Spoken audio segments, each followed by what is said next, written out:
Romelu Lukaku, il a dit: «L'argent a détruit ma famille.» L'un des plus riches footballeurs de sa génération, il regrette l'époque où sa famille était pauvre, mais elle était soudée. Ça pose une vraie question. Est-ce que l'argent, il brise vraiment les familles?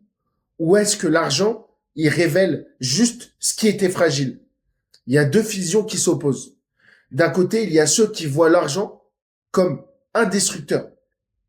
Il crée des jalousies, il change les rôles et il isole.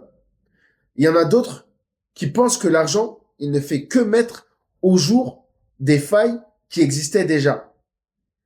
Dans la pauvreté, tu survis ensemble. Tu mets tes rancœurs de côté parce que tu n'as pas le choix. Quand l'argent arrive, cette contrainte, elle disparaît et les vrais conflits, ils refont surface.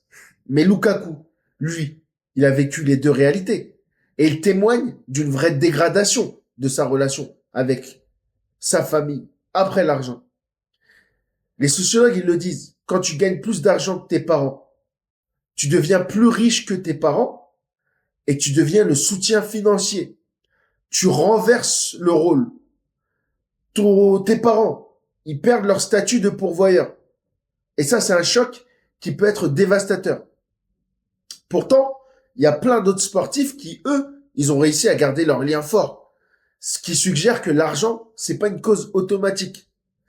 Peut-être que la cohésion, elle tenait justement à ce manque de moyens.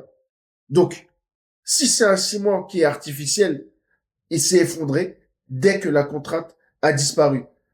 Sauf que c'est vrai que quand tu es solidaire dans l'épreuve, ça crée des attaches authentiques. Quand tu souffres dans l'épreuve, c'est réel, c'est authentique. Donc, même si on peut idéaliser ce côté-là de la pauvreté, faut pas ignorer les vraies souffrances. L'argent, il est ni destructeur ni mécanique. C'est un simple révélateur.